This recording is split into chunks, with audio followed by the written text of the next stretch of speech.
જય શ્રી કૃષ્ણ, નમસ્કાર, પ્રણામ, સ્વાગત છે મિત્રો તમારું એક નવા વિડીયોમાં। મિત્રો, આપણી આજની કહાની એક પારિવારિક કહાની છે અને આ કહાની એક એવી સાસુ અને વહુની કહાની છે કે જેમાં સાસુએ પોતાની નજીકની સંબંધી બહેનપણી સાથે મળીને પોતાની વહુને પોતાના ઘરમાંથી બહાર કાઢવા માટે એવા કાવતરા કર્યા કે સાંભળીને તમારી આંખો પણ ભીંજાઈ જશે। તો મિત્રો, આ કહાની શરૂ કરીએ એ પહેલા અમારી તમને વિનંતી છે કે થોડો સમય કાઢીને વિડીયોમાં અંત સુધી જોડાયેલા રહેજો અને કહાની પસંદ આવે તો વિડીયોને લાઈક કરીને વધુમાં વધુ શેર પણ કરજો। તેમજ તમે આવી કેટલી અવનવી કહાની સાંભળવા માંગતા હોય તો આ ચેનલને સબસ્ક્રાઇબ જરૂરથી કરી લેજો, જેથી અમારા આવનારા નવા વિડીયોની માહિતી તમારા સુધી સૌથી પહેલા પહોંચે। તથા કોમેન્ટ બોક્સમાં કહાની વિશે તમારા પ્રતિભાવ જરૂરથી જણાવજો। તો ચાલો મિત્રો, શરૂ કરીએ આજની કહાની। મિત્રો, આજે સાંજનો સમય હતો અને સૂર્યનારાયણ ધીમે ધીમે આકાશમાં આથમી રહ્યા હતા અને થોડીક ઠંડક આખા ઘરને ઘેરી રહી હતી। ત્યારે માનસી રસોડામાં ઊભી હતી। ત્યારે તેના હાથમાં ચાની કીટલી હતી અને મનમાં અનેક વિચારો। દરરોજની જેમ આજે પણ એણે આખો દિવસ ઘરનું કામ પૂર્ણ કર્યું, પરંતુ તેના મનમાં એક વિચિત્ર ભાર હતો જે તેને દરરોજ થકવાડી દેતો હતો।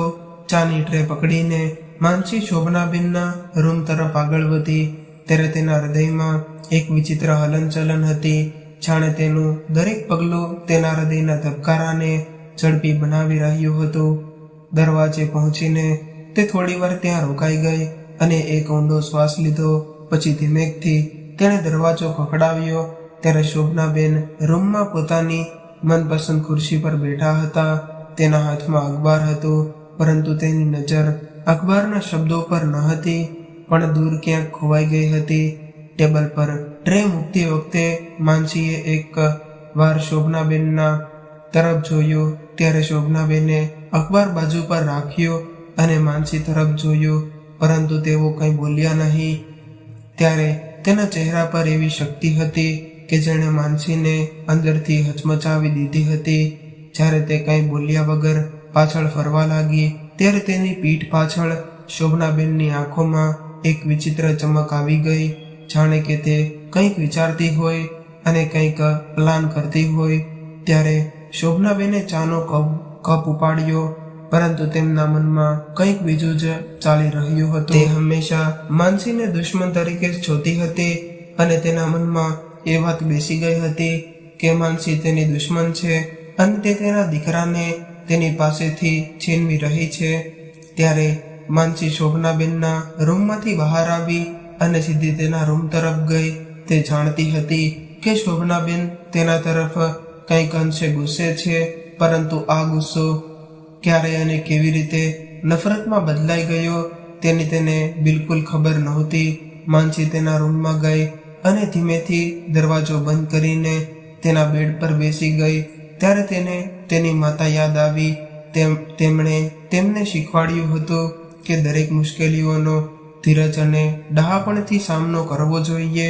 મિત્રો, જ્યારે માનસીએ આ ઘરમાં પગ મૂક્યો હતો ત્યારે તેણે વિચાર્યું હતું કે તે તેના નવા પરિવાર સાથે ખૂબ જ સુખી અને શાંતિથી જીવન વિતાવશે, પરંતુ સમય જતાં તે સમજવા લાગી હતી કે આ ઘરની દિવાલો માત્ર ઈંટોથી બનેલી નથી, પરંતુ અસંખ્ય દુઃખ અને ઊંડા રહસ્યોથી બનેલી છે।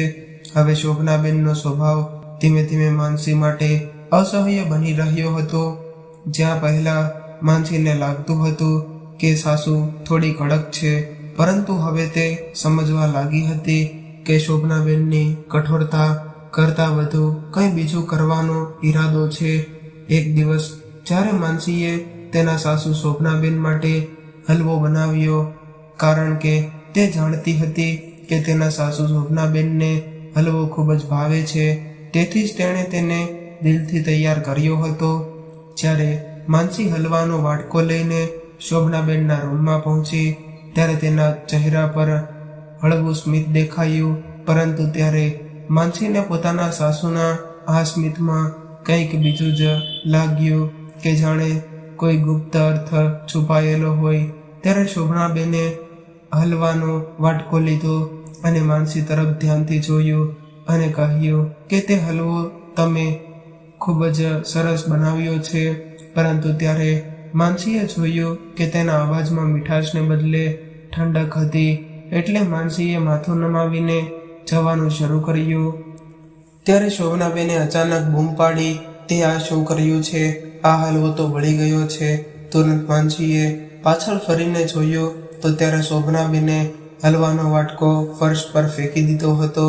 અને ત્યારે જ શોભનાબેને ગુસ્સો બતાવતા કહ્યું કે તને રાંધતા પણ આવડતું પણ નથી. આ ઘરમાં તે શું કરવાનું વિચાર્યું છે?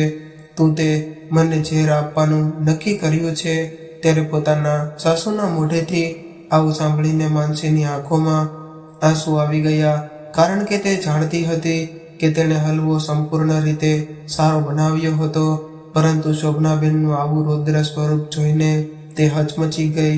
પછી શોભનાબેને આ તકનો લાભ લઈને પોતાના દીકરા મહેશને બહાર બોલાવ્યો, જે તેના રૂમમાં કંઈક વાંચી રહ્યો હતો. તેણે તરત જ તેની તરફ જોયું અને કહ્યું, જરા જો મહેશ, આ તારી પત્નીની કેટલી બેદરકારી છે. મિત્રો, એ તો માત્ર હલવો હતો, પરંતુ કલ્પના કરો કે તેમણે બીજી કોઈ મોટી ભૂલ કરી હશે. ત્યારે મહેશે માનસી તરફ જોયું ત્યારે તે તેની આંખોમાં આંસુ સાથે ઊભી હતી. મહેશ જાણતો હતો કે તેની માતા ક્યારેય ખૂબ જ કડક પણ હોઈ શકે છે, પરંતુ તે તેની માતા સામે કંઈ બોલી શક્યો નહીં અને તેણે માત્ર તેની પત્નીને ઈશારો કર્યો. અને આ ઘટનાથી માનસીને ઘણું દુઃખ થયું, કારણ કે તેણે કંઈ પણ ભૂલ કરી ન હતી. પરંતુ શોભનાબેને ઘરમાં આટલો બધો હંગામો મચાવી દીધો હતો, અને જો તે ક્યારેય ભૂલ કરશે તો શોભનાબેન સાથે શું કરશે? પરંતુ મિત્રો, આ તો માત્ર શરૂઆત હતી. હવે ધીરે ધીરે શોભનાબેને માનસીને હેરાન કરવાના વધુ રસ્તાઓ શોધવા કાઢ્યા હતા. એક દિવસ શોભનાબેને માનસીને મંદિરે જવાનું કહ્યું, પરંતુ સાથે તેણે તેને બજારમાંથી કેટલી વસ્તુઓ લાવવાનું પણ કહ્યું હતું. એટલે માનસીએ મંદિરમાં જઈને ભગવાનને પ્રાર્થના કરી અને પછી બજાર તરફ ગઈ અને બજારમાંથી પોતાની સાસુએ મંગાવેલી વસ્તુઓ લઈને જ્યારે તે ઘરે પાછી આવી ત્યારે શોભનાબેને ગુસ્સામાં કહ્યું કે માનસી, તું આટલો સમય ક્યાં હતી? ત્યારે માનસીએ પોતાની સાસુને સમજાવવાની કોશિશ કરી કે તે મંદિર અને બજાર બંને જગ્યાએ ગઈ હતી. પરંતુ ત્યારે શોભનાબેને તેને એક પણ વાત ન સાંભળી, એટલે એ ચૂપચાપ તેના રૂમમાં ગઈ અને પોતાની જાતને કાબૂમાં રાખવાનો પ્રયત્ન કરવા લાગી. એ દરમિયાન મહેશ તેના કામ અને ઘરની સમસ્યાઓને લઈને ખૂબ જ હેરાન રહી ગયો હતો. ત્યારે તે જોઈ રહ્યો હતો કે તેની માતા અને પત્ની વચ્ચે તણાવ વધી રહ્યો છે, પરંતુ તે બંનેમાંથી કોઈ પણનો પક્ષ લેવા માટે અસમર્થ હતો. કારણ કે બાળપણથી જ તેની માતા તેના માટે સર્વસ્વ હતી અને તે તેની માતાને કંઈ નુકસાન પહોંચાડવા નહોતો માંગતો. અને બીજી તરફ તેની પત્ની માનસી હતી, તેના પ્રત્યે તેની જવાબદારીઓ હતી. ત્યારે મહેશે ઘણી વખત પોતાની માં શોભનાબેન સાથે આ વિશે વાત કરવાનો પ્રયાસ કર્યો, પરંતુ દરેક વખતે તેની માતા શોભનાબેનને તેને એમ કહીને ચૂપ કરી દેતા કે તારી પત્ની તને મારા વિરુદ્ધ ભડકાવે છે. ત્યારે મહેશને કશું સમજાતું નહોતું કે હવે તેને શું કરવું. પછી તે માનસી પાસે ગયો અને તેને સમજાવવા લાગ્યો કે જો માનસી, મારી માતા થોડી કડક સ્વભાવની છે, પરંતુ તેનું હૃદય શુદ્ધ છે, એટલે તું થોડી ધીરજ રાખ, બધું સારું થઈ જશે. ત્યારે માનસીએ પોતાના પતિ મહેશની આ વાત સાંભળી, પરંતુ તેના મનમાં અનેક સવાલો ઉઠી રહ્યા હતા. તે વિચારવા લાગી કે શું મારા સાસુ શોભનાબેનનું હૃદય ખરેખર શુદ્ધ હશે કે પછી તેના કોઈ અન્ય ષડયંત્ર છુપાયેલું હશે. ત્યારે ચંદ્રિકાબેન, જે શોભનાબેનના નજીકના સંબંધી હતા, તે અવારનવાર શોભનાબેન પાસે આવતા અને માનસી વિશે ખબર બોલતા અને તેને માનસી સામે વધુ ઉશ્કેરતા. ત્યારે આવી રીતે ચંદ્રિકાબેન શોભનાબેનને ઉશ્કેરીને આગળ બળતણ ઉમેરી રહ્યા હતા. તે કહી રહ્યા હતા કે શોભના બહેન, મને તો લાગે છે કે આ છોકરી તમારા દીકરાને તમારાથી દૂર લઈ જશે, એટલે તમે આના ઉકેલ માટે કોઈ નક્કર ઉપાય વિચારવો પડશે. ત્યારે શોભનાબેને પોતાનું માથું હલાવ્યું અને કહ્યું, તમે સાચું કહી રહ્યા છો ચંદ્રિકાબેન, મારે આ મારી વહુને કંઈ એવો પાઠ ભણાવવો પડશે કે તેને છઠ્ઠીનો શ્રાવણ યાદ આવી જાય. ત્યારે ચંદ્રિકાબેનની આવી વાતો સાંભળીને શોભનાબેને પોતાની વહુ માનસી સામે પોતાની ચાલ વધુ તીવ્ર કરી દીધી. હવે તેણે ઘરની દરેક વસ્તુ પર ધ્યાન આપવાનું શરૂ કર્યું જેમાં માનસીની ભૂલ થઈ શકે છે. અને પછી તેણે આ વાતને મુદ્દો બનાવીને પોતાની વહુ માનસીને મેણા અને ટોણા મારવાનું શરૂ કરી દીધું હતું. હવે માનસી પણ સમજવા લાગી હતી કે પોતાના સાસુ શોભનાબેનની નારાજગી કોઈ સામાન્ય નથી, પરંતુ તે એક સારી રીતે વિચારેલી વ્યૂહરચનાનો એક ભાગ છે. હવે દરેક વીતતા દિવસ સાથે તે વધુને વધુ ખોટા રસ્તાઓમાં આવી રહી હતી. ત્યારે માનસીએ ઘણીવાર વિચાર્યું કે તેણે પોતાના પતિ મહેશ સાથે આ વિશે વાત કરવી જોઈએ, પરંતુ ત્યારે તેને ડર હતો કે મહેશ પણ તેની વાત નહીં સાંભળે. હવે તો માનસીની હાલત ધીરે ધીરે બગડવા લાગી હતી. હવે માનસી તેની સહનશીલતાની સીમા પર પહોંચી ગઈ હતી, પરંતુ તેને કશું સમજાતું નહોતું કે હવે તેને શું કરવું જોઈએ. ત્યારે તેણે તેની માતા સાથે વાત કરવાનો પ્રયાસ કર્યો, પરંતુ શોભનાબેને તેને ફોન પર પણ લાંબા સમય સુધી વાત કરવા દીધી નહીં. હવે માનસી એકલી અને લાચારી અનુભવવા લાગી હતી. અને હવે તો શોભનાબેન અને ચંદ્રિકાબેનના કાવતરાઓ ધીરે ધીરે પોતાની અસલી રંગ બતાવવા લાગ્યા હતા. અને માનસી દરરોજ નવા નવા આરોપોનો સામનો કરી રહી હતી. તેની દરેક નાની મોટી ભૂલને અતિયુક્ત ભરી ગણવામાં આવતી હતી, જેના કારણે તેના ઘરનું વાતાવરણ વધુ તંગ બની રહ્યું હતું. પરંતુ માનસી હજી પણ સમજી શકતી નહોતી કે આ બધું માત્ર તેને હેરાન કરવા માટે થઈ રહ્યું છે કે પછી તેની પાછળ કોઈ ઊંડું કાવતરું છુપાયેલું છે. ત્યારે ચંદ્રિકાબેને શોભનાબેનને સૂચન કર્યું હતું કે માનસીને આ ઘરમાંથી બહાર કાઢવાનો શ્રેષ્ઠ રસ્તો એ છે કે તે પોતાના પતિ મહેશની સામે એટલી નીચે પડી જાય કે તે પોતે તેને છોડી દે. એક દિવસ ચંદ્રિકાબેને આવીને શોભનાબેનને કહ્યું કે શોભનાબેન, તમે તમારી વહુ માનસીને ખૂબ જ પ્રેમ કરો છો, પરંતુ તમારે એક દિવસ નબળા અને અપમાનિત થવું પડશે. તેથી તમારા દીકરા મહેશને પણ એવું લાગવા માંડે છે કે પોતાની પત્ની માનસી આ ઘરને લાયક નથી. જો તે પોતે આ ઘર છોડી દેશે તો તમારું કામ સરળ થઈ જશે.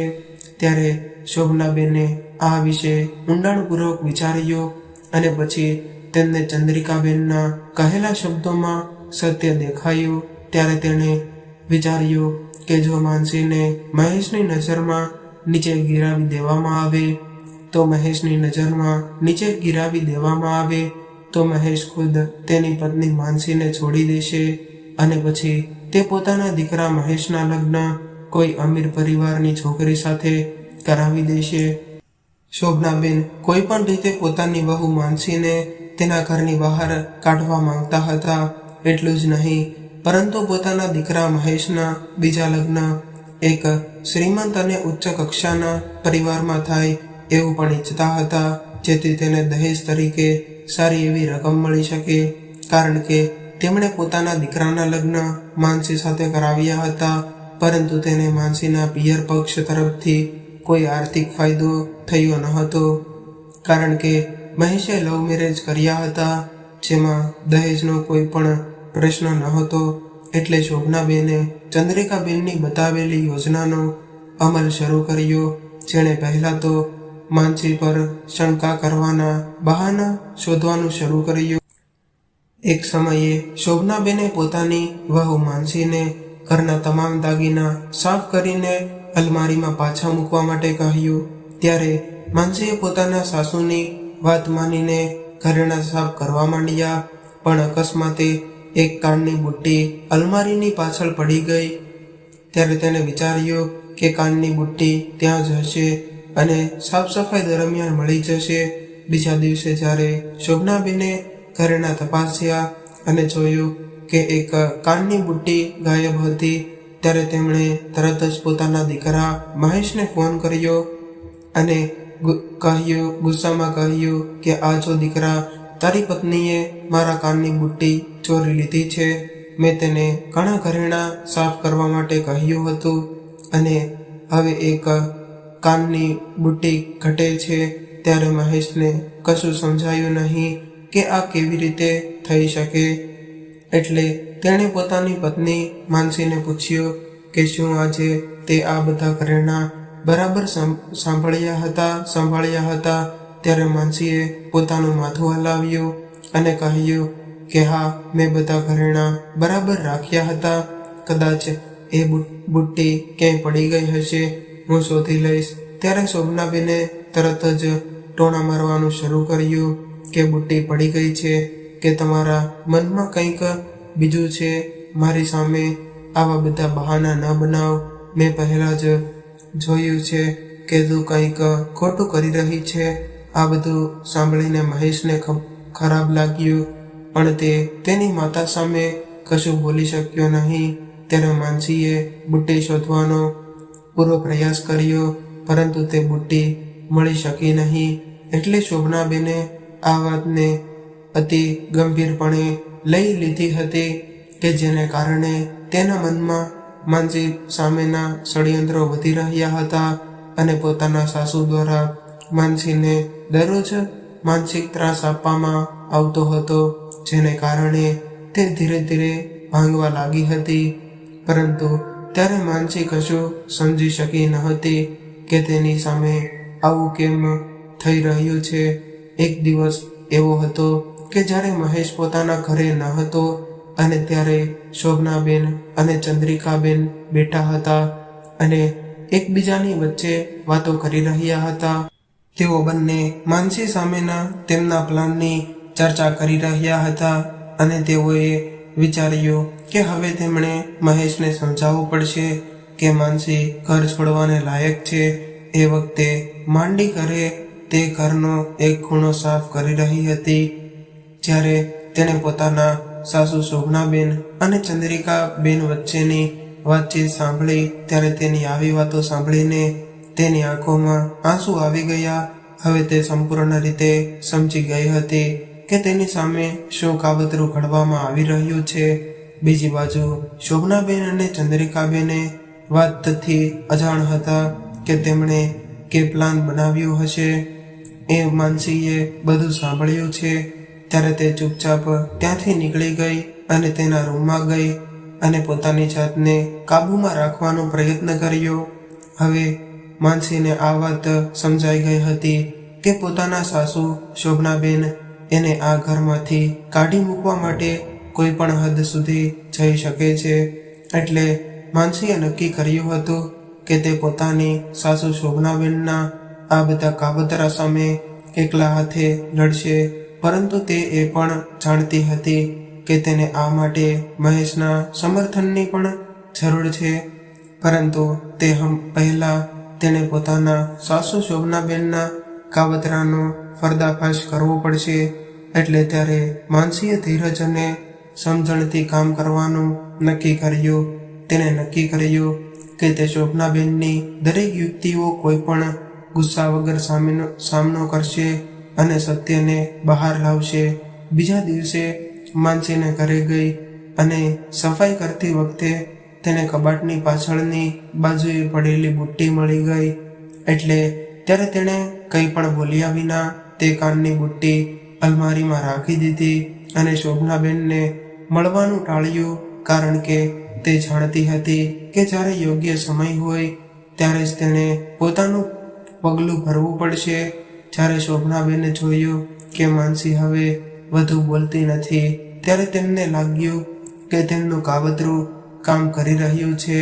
એટલે તેણે ચંદ્રિકાબેન સાથે મળીને નક્કી કર્યું કે હવે માનસી પર મોટો આરોપ લગાવવાનો સમય આવી ગયો છે, જેથી તેને આ ઘરમાંથી બહાર કાઢી શકાય.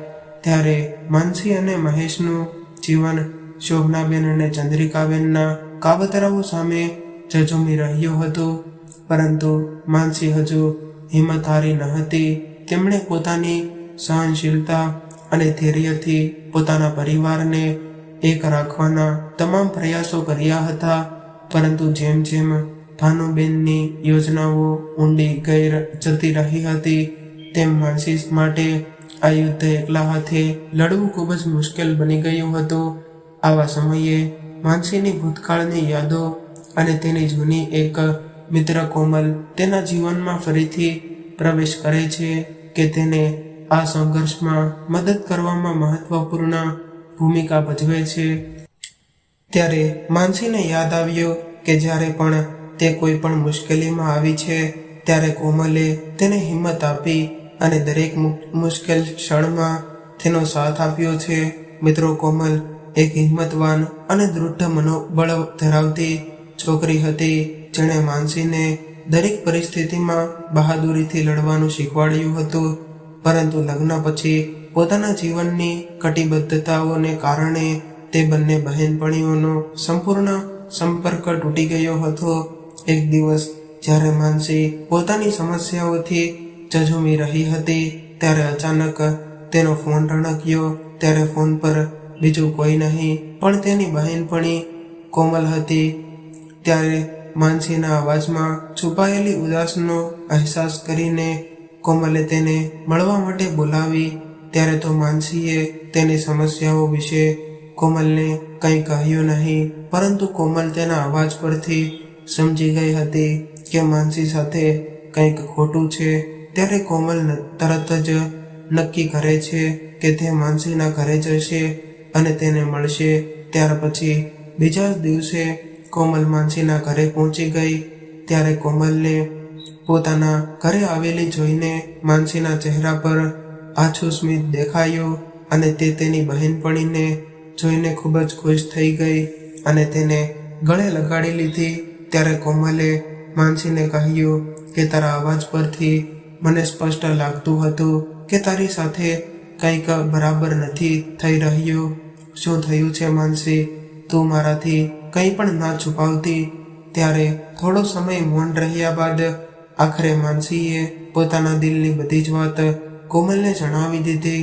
અને ત્યારે તેણે પોતાના સાસુ શોભનાબેન અને તેમના નજીકના સંબંધી ચંદ્રિકાબેનના કાવતરા વિશે પણ જણાવ્યું અને આ સંઘર્ષમાં તે એકલી કેવી રીતે સંઘર્ષ કરી રહી છે એ પણ જણાવ્યું.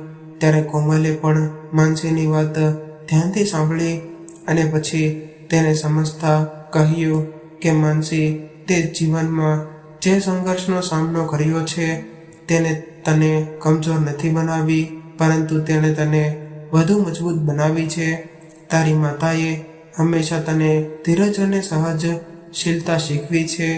પણ હવે સમય આવી ગયો છે તારે આ ષડયંત્ર સામે અડગ ઊભા રહેવાનો અને તારી જે શક્તિને બહાર કાઢવાનો. હું હંમેશા તારી સાથે છું.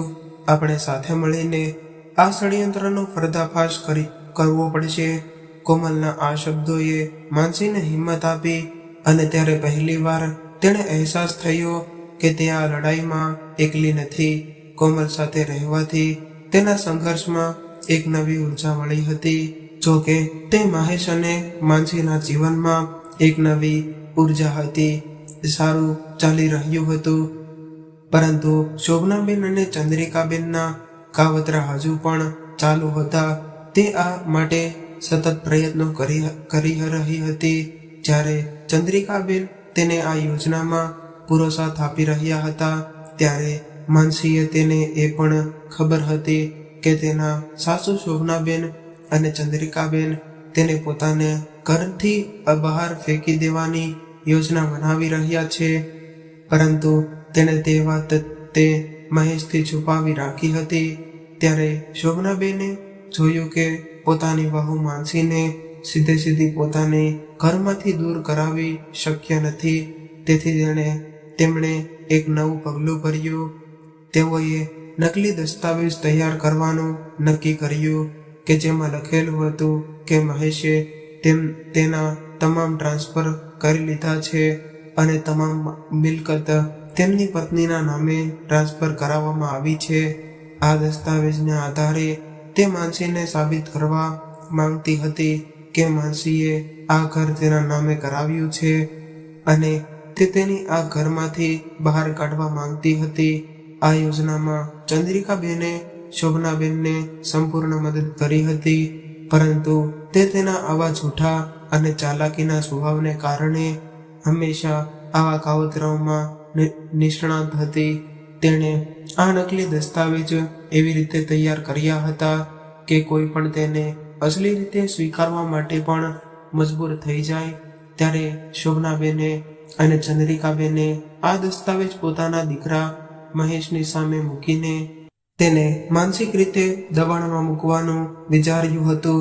તે તેને વિશ્વાસ અપાવવા માંગતી હતી કે માનસીએ છેતરપિંડીથી આ ઘર તેના નામે કરી લીધું છે અને હવે એક દિવસ શોભનાબેને માનસીને તેના રૂમમાં બોલાવી અને કહ્યું કે માનસી, મને લાગે છે કે આપણે આપણા ઘરના દસ્તાવેજો તપાસ કરવા જોઈએ, જેથી તું જરા આ ફાઇલો બહાર કાઢ અને તપાસ કર કે બધું બરાબર છે કે નહીં.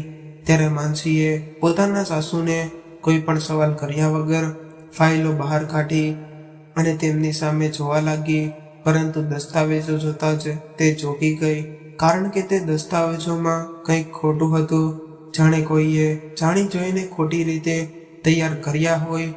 ત્યારે શોભનાબેને માનસીને એ ફાઇલો સાથે એકલી છોડી દીધી અને તેમણે અને ચંદ્રિકાબેને એવું વિચાર્યું કે હવે આપણે માનસીને દોષ આપવો સરળ રહેશે, પરંતુ તેઓ જાણતા ન હતા કે માનસી હવે તેમના કાવતરાથી સંપૂર્ણપણે વાકેફ હતી. જ્યારે મહેશ રાત્રે ઘરે પાછો આવ્યો ત્યારે શોભનાબેને તેને પોતાની પાસે બોલાવ્યો અને કહ્યું કે મહેશ દીકરા, માનસીએ આપણા ઘરના દસ્તાવેજો સાથે છેડછાડ કરી છે.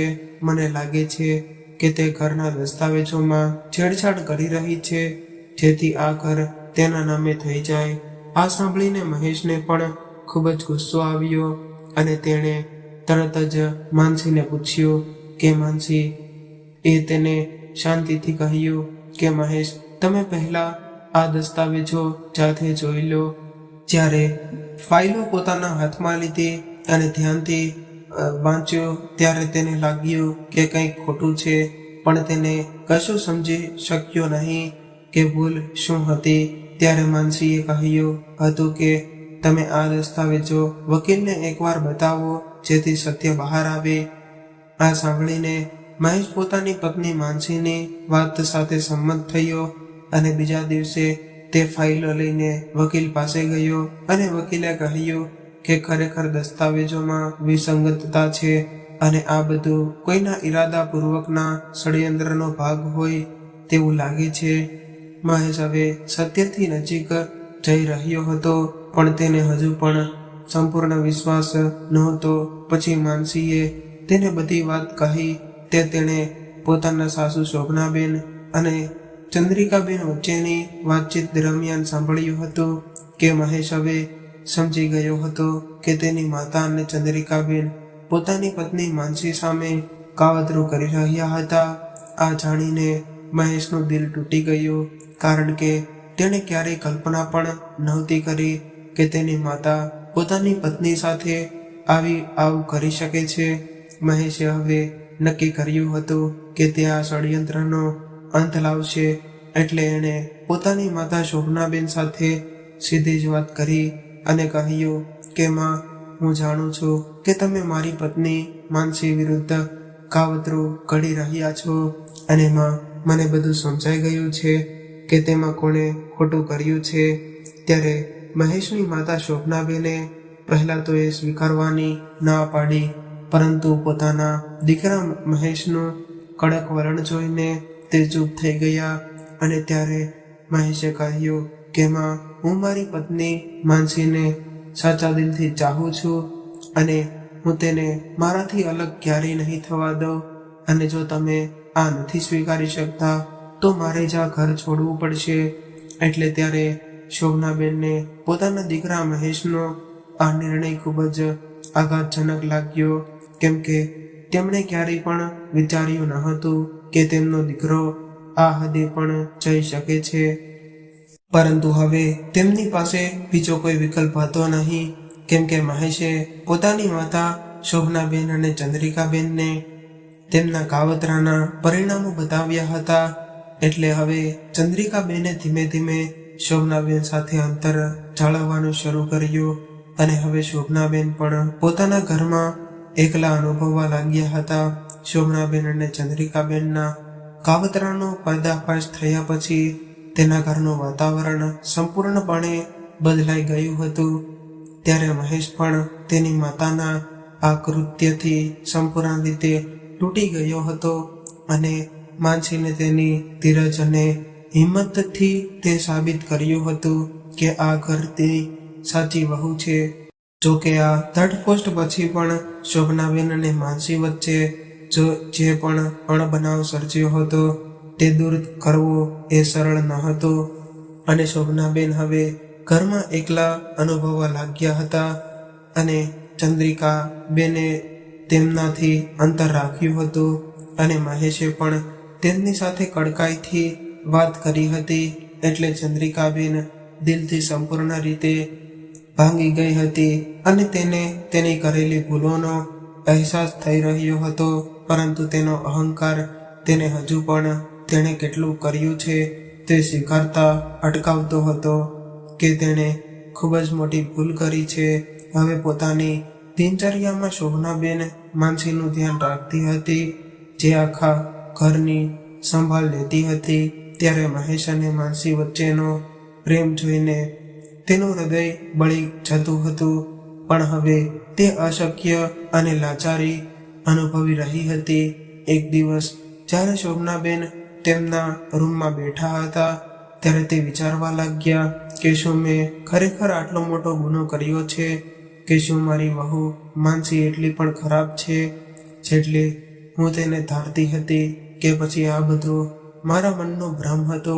પછી તેમણે વિચાર્યું કે મારે માનસીની માફી માંગવી જોઈએ કે કેમ, પરંતુ ત્યારે તેના અહંકારે તેને આ પગલું ભરતા રોકી લીધી હતી. ત્યારે તેમનો દીકરો મહેશ શોભનાબેનને માનસિક સ્થિતિ સમજી ગયો હતો. તેણે જોયું કે તેની માતા હવે તેની ભૂલનો અહેસાસ કરી રહી છે, પરંતુ તે સ્વીકારવા માટે અચકાતી હતી. એટલે તેણે વિચાર્યું કે જો આ પરિવારને ફરીથી જોડી શકાય તો તેણે પહેલું પગલું ભરવું પડશે. પછી મહેશે પોતાની પત્ની માનસીને કહ્યું કે માનસી, મારી માં હવે સમજે છે કે તેણે ખૂબ જ મોટી ભૂલ કરી છે, પરંતુ તેના માટે માફી માંગવી એ સરળ રહેશે નહીં. એટલે આપણે તેમને થોડો વધુ સમય આપવો જોઈએ. તું આ પરિવારને ફરીથી જોડવા માટે તૈયાર છો? ત્યારે માનસીએ પોતાના પતિ મહેશની વાત ધ્યાનથી સાંભળી અને પોતાનું માથું હલાવતા કહ્યું કે હું તૈયાર છું મહેશ, પરંતુ આપણે એ ધ્યાનમાં રાખવાનું છે કે માતાને ખ્યાલ હોવો જોઈએ કે આપણે તેની સાથે છીએ, તેની વિરુદ્ધ નથી. હું તેમને એક તક આપવા માંગુ છું, કારણ કે તે મારી સાસુ છે અને આ પરિવારનો એક મુખ્ય ભાગ છે. ત્યાર પછી માનસીએ એક મોટું પગલું ભરવાનું નક્કી કર્યું કે જેથી તેના સાસુ શોભનાબેનને ખબર પડી જાય કે તે તેને નફરત નથી કરતી, પણ તેની સાથે સમાધાન કરવા માટે તૈયાર છે. પછી તે એક દિવસ પોતાના સાસુ શોભનાબેનના રૂમમાં ગઈ અને તેણે કહ્યું કે માં, અમારી વચ્ચે ઘણું બધું થઈ ગયું છે, પરંતુ હું એવું ઈચ્છું છું કે એ બધું ભૂલીને આપણે બંને એક નવી શરૂઆત કરીએ, કારણ કે હું તમારી વહુ છું અને એ મારી ફરજ છે કે એટલે ચાલો હું તમારો આદર કરીશ અને આ ઘરને તમારી સાથે ખુશ કરીશ. ત્યારે શોભનાબેને પોતાની વહુ માનસીની આ વાત સાંભળી, પરંતુ તે કંઈ બોલી ન શક્યા, કારણ કે તેમના હૃદયમાં લાગણીઓ ઉભરાઈ રહી હતી, પરંતુ તે તેને સમજી શકતી ન હતી. એટલે માનસી આગળ વધી અને તે પોતાના સાસુ શોભનાબેનના પગને સ્પર્શ કર્યા અને કહ્યું કે માં, મારાથી કોઈ ભૂલ થઈ ગઈ હોય તો મને માફ કરી દેજો. ત્યારે આ જોઈને શોભનાબેનની આંખોમાંથી આંસુ વહી ગયા હતા અને તે ધ્રુજતા અવાજે એટલું જ બોલી શક્યા કે માનસી, મને માફ કરી દે. મેં તારી સાથે ઘણું ખોટું કર્યું છે અને ખૂબ જ મને શરમ આવે છે. ત્યારે માનસીએ પોતાના સાસુ શોભનાબેનને સાત્વતતા આપતા કહ્યું કે માં, આ બધું ભૂલી જાઓ અને આપણે એક નવી શરૂઆત કરીશું અને આ ઘરને ફરીથી પ્રેમ અને ખુશીઓથી ભરી દઈશું. જ્યારે શોભનાબેન પોતાના કરેલ કૃત્યો પર પસ્તાવો કરી રહ્યા હતા ત્યારે ચંદ્રિકાબેન હજુ પણ પોતાની જૂની આદતોમાં વ્યસ્ત હતા. બીજી બાજુએ પણ આવું જ બન્યું હતું. તે કાવતરું કરવામાં વ્યસ્ત હતી, પરંતુ એક દિવસ તેના દુષ્કૃત્યોનો પર્દાફાશ થયો અને ચંદ્રિકાબેને બીજા ઘરમાં ઝઘડો કરાવવાનો પ્રયાસ કર્યો, પરંતુ આ વખતે તે રંગે હાથો ઝપડાઈ ગઈ. ત્યારે તે પરિવારે બધાની સામે ચંદ્રિકાબેનનું અપમાન કર્યું અને તેમને ઘરની બહાર કાઢી મૂક્યા. ચંદ્રિકાબેન હવે સમજી ગયા હતા કે તેમની યુક્તિઓ હવે કામ નહીં કરે. ત્યારે તેમને દરેક જગ્યાએથી અસ્વીકાર મળ્યો અને આખરે તે એકલી અને અલગ પડી ગઈ. બીજી તરફ માનસી અને શોભનાબેન વચ્ચેનો તણાવ ધીમે ધીમે ઓછો થવા લાગ્યો હતો અને હવે તે બંનેએ એકબીજા પ્રત્યેનો અભિગમ બદલી નાખ્યો હતો અને શોભનાબેને હવે માનસીને દિલથી સ્વીકારી લીધી હતી અને તેમણે તેમના જૂના વર્તન માટે ઘણી વખત માનસીની માફી માંગી હતી. ત્યારે માનસીએ પણ શોભનાબેનને સપોર્ટ કરવાનું શરૂ કર્યું અને તેને ઘરના કામકાજમાં મદદ કરતી અને તેના સ્વાસ્થ્યનું ધ્યાન રાખતી અને તેમની સાથે સમય વિતાવતી. હવે ધીમે ધીમે શોભનાબેન અને માનસી વચ્ચે એક નવો સંબંધ બંધાવા લાગ્યો હતો, જે આદર અને સમજણ પર આધારિત હતો. જ્યારે મહેશે જોયું કે તેની માતા અને પત્ની વચ્ચે હવે કોઈ તણાવ નથી, ત્યારે તેનું હૃદય આનંદથી ભરાઈ આવ્યું અને તેને લાગ્યું કે માનસીએ ખરેખર આ ઘરને નવું જીવન આપ્યું છે. અને એક દિવસ મહેશે માનસીને કહ્યું કે તારા કારણે જ આ પરિવાર ફરીવાર એક થઈ ગયો છે, તેથી માનસી, હું તારો આભાર માનું છું. ત્યારે માનસીએ હસતા હસતા કહ્યું કે મહેશ, આ તો મારી ફરજ હતી. હું હંમેશા એવું ઈચ્છતી હતી કે અમારો પરિવાર એક સાથે રહે અને જ્યારે આપણે પરિવારના સભ્ય એકબીજા સાથે હોઈએ છીએ ત્યારે આપણે દરેક મુશ્કેલીઓનો સામનો કરી શકીએ છીએ. ત્યાર પછી થોડા મહિના પછી માનસીએ મહેશને ખુશખબર આપી કે તે માતા બનવાની છે. ત્યારે મહેશ માટે આ ખુશખબર કોઈ વરદાનથી ઓછી ન હતી. હવે તો શોભનાબેન પણ ઘરના દરેક કામકાજ સંભાળતા હતા અને તે માનસીની તબિયતનું પણ ધ્યાન રાખતા હતા. તેના ખાવા પીવાની કાળજી લેતા અને તેને આરામ કરવા માટે પણ કહેતા હતા. ત્યારે મહેશે પણ માનસીને સપોર્ટ કરવામાં કોઈ કસર છોડી ન હતી. ઘરમાં બાળકના આગમનની તૈયારીઓ સાથે માનસી અને શોભનાબેન વચ્ચેનો સંબંધ વધુ ગાઢ બન્યો. બંનેએ સાથે મળીને દરેક નાની મોટી વાત કરી અને પોતાના સંબંધોને વધુ મજબૂત બનાવ્યા. આ દરમિયાન ચંદ્રિકાબેનના જીવનમાં ઘણા બદલાવ આવ્યા હતા. તેમની ચાલ હવે તેમના પોતાના માટે એક સમસ્યા બની ગઈ હતી અને એટલી રહી હતી. ત્યારે તેમણે પોતાના કરેલા કૃત્યો પર ઊંડો પસ્તાવો કર્યો અને વિચાર્યું કે જો તે શોભનાબેનની માફી માંગી શકે તો કદાચ તેને શાંતિ મળી શકે. એટલે એક દિવસ ચંદ્રિકાબેન અચાનક મહેશના ઘરે પહોંચી ગયા. ત્યારે શોભનાબેન અને માનસી બંને તેની આવી હાલત જોઈને ચોંકી ગયા. ત્યારે રડતા રડતા તેમણે શોભનાબેનને કહ્યું કે હે બહેન, મેં તમારી અને માનસી સાથે જે કંઈ પણ કર્યું તે માટે હું કૃપા કરીને મને માફ કરો. ત્યારે ચંદ્રિકાબેનના આંસુમાં શોભનાબેને અને માનસીએ સત્ય જોયું. એટલે ત્યારે શોભનાબેને તેને ગળે લગાડીને કહ્યું કે ચંદ્રિકા, જે પણ થયું એ હવે ભૂતકાળની વાતો છે. આપણે બધા એ ભૂલો કરી છે, પરંતુ હવે સમય આવી ગયો છે કે આપણે આગળ વધીએ અને એકબીજાને માફ કરીએ. ત્યારે માનસીએ પણ ચંદ્રિકાબેનને માફ કરી દીધા અને ચંદ્રિકાબેને પણ હવે સંપૂર્ણપણે બદલવાનું નક્કી કરી લીધું હતું. હવે માનસીના બેબી શાવરનો દિવસ આવી ગયો હતો અને તેના ઘરમાં ખુશીનું નવું વાતાવરણ હતું. શોભનાબેને સમગ્ર સમારોહની તૈયારી કરી હતી અને તેના મિત્રો અને સંબંધીઓને આમંત્રણ આપ્યું હતું. સમારંભના દિવસે બધા જ ઘરના આંગણામાં ભેગા થયા અને ત્યારે પોતાના શોભનાબેને માનસીને શણગારેલા ઝૂલા પર બેસાડીને તેમની આરતી ઉતારી. પછી તેણે માનસીના માથા પર હાથ મૂક્યો અને કહ્યું કે દીકરી, ભગવાન તને હંમેશા ખુશ રાખે. તું આ ઘરની રોશની છે અને હું ખૂબ જ ખુશ છું કે તે મારી બધી ભૂલોને માફ કરી દીધી છે. આ દિવસથી તેના સમગ્ર પરિવાર માટે એક નવો અધ્યાય શરૂ થઈ ગયો. હવે તે બધા ખૂબ જ ખુશ હતા અને હવે આવનારા બાળકની આતુરતાથી રાહ જોઈ રહ્યા હતા. ત્યારે માનસીએ અને મહેશે બંને એક મળીને પોતાના બાળકના સ્વાગતની તૈયારી કરી અને શોભનાબેન પણ ખૂબ જ ઉત્સાહિત હતા અને દરેક નાની મોટી વાતને પોતે સંભાળતા હતા. એમણે માનસીના સ્વાસ્થ્યનું ખૂબ જ ધ્યાન રાખ્યું અને ખાતરી કરી કે તે કોઈ પણ પ્રકારની ચિંતાથી મુક્ત રહે. અને થોડા મહિના પછી માનસીએ એક સુંદર અને સ્વસ્થ છોકરાને જન્મ આપ્યો.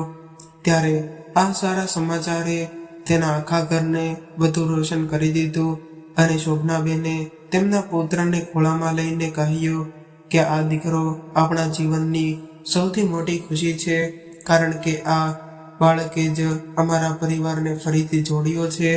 હવે પરિવારના દરેક સભ્યએ તેમના જૂના વિખવાદને ભૂલીને એક નવું જીવન શરૂ કર્યું હતું. ત્યારે માનસી, મહેશ અને શોભનાબેન હવે તેમના નવજાત બાળક સાથે મળીને આ પરિવાર એક સાથે જીવન જીવવાનું શરૂ કર્યું. તો મિત્રો, આ કહાની તમને કેવી લાગી કોમેન્ટ કરીને જરૂરથી જણાવજો. અને કહાની પસંદ આવી હોય તો વિડીયોને લાઈક કરીને વધુમાં વધુ શેર પણ કરજો. તેમજ તમે આવી કેટલી અવનવી કહાની સાંભળવા માંગતા હોય તો આ ચેનલને સબસ્ક્રાઈબ જરૂરથી કરી લેજો, જેથી અમારા આવનારા નવા વિડીયોની માહિતી તમારા સુધી સૌથી પહેલાં પહોંચે. તો ચાલો મિત્રો, હવે ફરી મળીશું એક નવી કહાની સાથે. ત્યાં સુધી તમામ મિત્રોને જય શ્રી કૃષ્ણ. રાધે રાધે, હર હર મહાદેવ. કહાનીને પૂરેપૂરી સાંભળવા માટે તમારો ખૂબ ખૂબ આભાર.